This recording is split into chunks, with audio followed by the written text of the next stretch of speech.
Hey guys, welcome to Jen in real life. If you're new here, which let's be real, most of you are, because this is the first episode. So let me just introduce myself. I am Jen, just another 20 something going through life each and every day. This channel, I really just wanted to be this corner of the internet where I can share my unfiltered thoughts on everything, whether it's like friendships, big life decisions, and all the messy in-betweens. I'm just ready to dive right into it. It's honest, it's raw, and it's a little bit chatty, but it would just be like how we would talk when we're hanging out in real life. So without further ado, welcome to Jen in real life. Now that you know just a little bit of what this is going to be about, I figured this is the perfect time to just get to know me a little bit more so you kind of know who I am and kind of get an idea of me. I am based in sunny Central Florida, even though right now it's coincidentally not sunny and it's actually freezing. But hopefully this is like the last cold front that we get and we're back to the sun because I need to be out in the sun all the time. I'm a Florida girl through and through. I need to be at the beach. I need to feel the sun on my skin. If I'm not at the beach, you will catch me doing some sort of hobby. I actually got into rug tufting last year, and funny enough, I never thought it'd be something I'd be into. Usually I thought it would be like a group event where we just make our rugs at like this business and like that would be it of like my rug tufting experience. But I actually loved it so much that after we had made like our initial rug, like with all our friends, me and my friends were like, no, like this is something we really want to get into. So we like made the frames, we bought like the kits and the tufting gun, and we like actually make rugs together, which I think is really cool.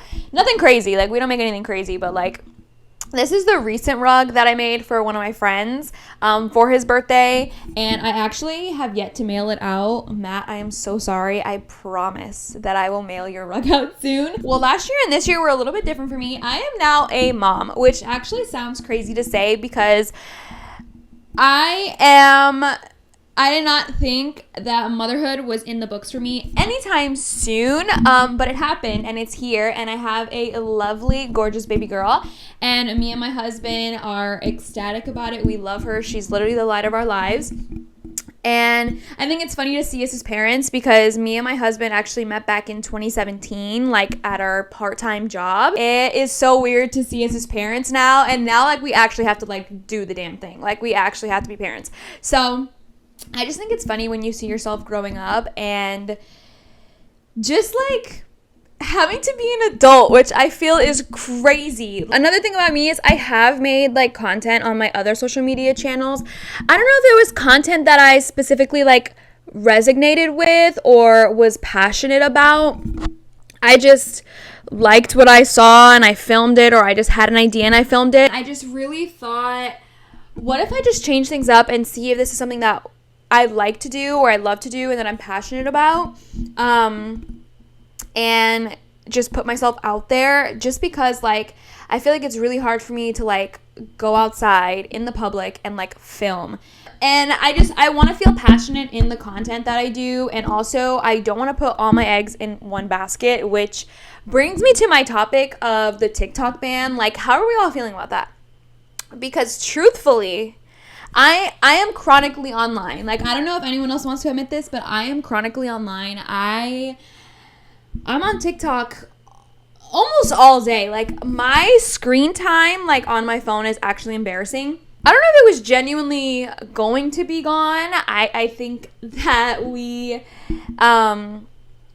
I feel like it was going to come back. Now it's back. Now that it's back, until when is the question. So cherish every last moment with TikTok before it's gone, guys. But I think the craziest part of the TikTok ban was all of these influencers like low-key exposing their secrets, which a lot of them were funny. Like, I will give them that. A lot of them are really funny, but there was like the one girl, I'm not going to say any of their names, but if you understand, you understand, or just the concept of it. This one girl was like a fitness influencer, and she basically like exposed her secret that she had a BBL the whole time. And like when you have such a big fitness presence, like, I don't know, I feel like everyone should know. Okay, let me start with this. Everyone should know that social media is just a highlight reel. And a lot of people, I feel like everyone should know this, but when you think about all of these kids that are starting to actually get into social media, even though it's a lot of kids are getting earlier onto social media, but their minds are different than an adult's, obviously, and so they are easily manipulated by things and kind of take everything at face value. So, I don't know, I just feel like if you don't know, you should know. Social media is a highlight reel. It is not. Some people are very authentic, and I think that's awesome. Like, I love that people can be authentic on social media. Some aren't. Some have a very, like, picture perfect idea about how they want to come off on the internet, and I think that's great. But you also have to realize on the flip side how harmful it could be. Like, there could be girls who, for this specific influencer, who have been wanting to achieve her body type and doing these workouts that she's doing. And they're like, oh my God, like, why does my body look like hers? I've been doing her workouts. Why don't I look like her? Maybe it's just the way that my body is. And like, no, like, her butt essentially is fake. I just feel like, I mean, not that she has to like air her business out, right? Because at the same time, you don't really have to. But like, let's be real. Yeah, I have a BBL, so if your butt doesn't look like mine, that's why. But again, everyone puts themselves out there how they want to, so we can't really blame her. The other one that I saw was this one really like big, I don't know if she does makeup, but she was the one that used to put like globs of makeup, like of foundation, like on her face, like literally it would be like 10 layers, and you're like, how the heck is that gonna look good? And then the next clip, she like looks good, and it's like, well, what the heck? And she gained a really big following off of that, and I was like, there's no way she's doing this, but like it looks like it is. And she like essentially confessed that, yeah, like she would wipe off all those layers of foundation so that it would actually like come out good. Again, we really have to take social media with a grain of salt. That isn't gonna hurt me. Like, I genuinely don't care what someone does on social media, but at the same time, like, I could see young minds who look up to people like this, and then now they're finding out that these people aren't legit. And again, I mean, it's TikTok. I don't know. But these people have built like a platform. Like, these people have brand partnerships. These people had gained a following based off of this. I felt like they should take secrets like that to the grave. But I feel like a lot of these influencers really thought that TikTok was going to be gone. Like, they were going to be out of a job. They were going to have to hustle on the other apps. And then it's like, now they're back, and what? Yeah, not everyone knows your secrets. Not saying it's necessarily, I mean, I don't think any of them were that bad, but a lot of these influencers are getting a certain amount of hate, in a sense, because people feel bamboozled. I don't know. I just think that, I mean, they really should just cut it to themselves. I don't know. It just had me rethinking about like how I want to show up online. I want to be real. I want to be authentic. I just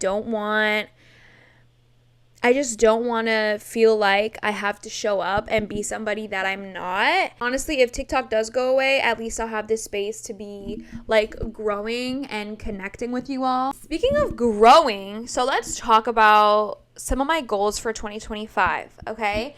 I did vision boards with my girls, and honestly, it was like so refreshing. I've done a vision board before. Well, first of all, okay, I tried to do a vision board last year. Mind you, how I told you earlier that I had a baby, okay, and it was not in my plan. I did vision boards in January of 2024, and I was creating a reel with my boss. She is a social media influencer, a fashion influencer, so we were creating a reel of doing vision boards with each other, and and I remember I never got to glue like my pictures on the board. I was so tired. I wanted to go home. I had no idea I was pregnant yet. Okay, I had no idea I was pregnant. The things that I put on my vision board was like New York Fashion Week. Like, we were going to go to New York Fashion Week. I wanted to go to Art Basel in Miami. Like, I wanted to travel. I wanted to do all these things. And when I got home, I never glued the pictures on. I literally just shoved the board and the pictures in my guest room, and I walked away from it for like 2 weeks. Then the next week, I found out I was pregnant, okay? And I don't remember when I walked into the guest room again, but I walked into the guest room, and on the bed, I saw my vision board completely empty, and I saw the pictures sitting on the side, and I literally was like, I guess the reason why I didn't put these pictures on was because that was not going to be the year that I was going to have. But this year, I made it a plan that I was going to make a vision board this year, and I was going to be intentional about what I put on there. And even if things don't go my way, I at least have a plan for myself this year. So one of the things that I want to be doing is I want to read 12 books this year. Last year, I kind of got into... Was it last year? 2023, I kind of got into reading. I joined a book club, all that good stuff. And I read like 1 or 2 books, and like that was great. And I really liked reading. I've always liked reading growing up. But then my mom would be like, you need to read a book every day. And like when your parent is like telling you to do something, like everything in you is like, no, I don't want to do it. So I just never read. And I do love reading. I love reading books. I'm more into like mystery thriller type books. I'm really not into like all the lovey-dovey romantic books. Fantasy sometimes might be a little too much for me. But thriller and mystery are like my go-to, or like crime, whatever. So yeah, I want to read 12 books this year. I'm on number 2 right now. So we'll see how it goes. Some months are going to be slow. I know that. And some months I'm going to be like zooming through books here and there. So I'm really excited about that. And then the next thing that I want to do is obviously prioritize like my physical fitness. I know this is a stretch, but I want to do 100 Pilates classes. I love Pilates. I love yoga. But I definitely want to dive into Pilates more. It's something I've enjoyed for a long time, whether it's a class that I'm going to at my gym, like mat Pilates, or like actually going to like go for a former Pilates class. I feel like 100 in hindsight, if I am doing 1 Pilates class a day, 30 minutes to an hour, whatever it may be, that's going to come up fast. Now, I obviously can't do 1 Pilates class a week because I'll be into 2026 at that point. So I definitely need to be doing Pilates 2 to 3 times a week, and I'm excited to see if I can actually meet that goal. But I think it's nice for me to have a goal. 100 is a stretch, okay? That means I have to work out 100 times, okay? That is like, it's attainable, guys. But for me, I am so quick to give myself a cheat day, a rest day, whatever it may be. So I'm motivated this year to just get into physical shape. Also because in the summer, I want to look good. Okay, in the summer, I was pregnant. I was 7, 8 months pregnant, okay? And being in the heat and pregnant and in a bathing suit, I mean, I felt like I looked good, right? Because I was pregnant. Who cared? No one cared, right? I was pregnant. But I want to be in a bikini this year, okay? I'm going with my girls to Puerto Rico.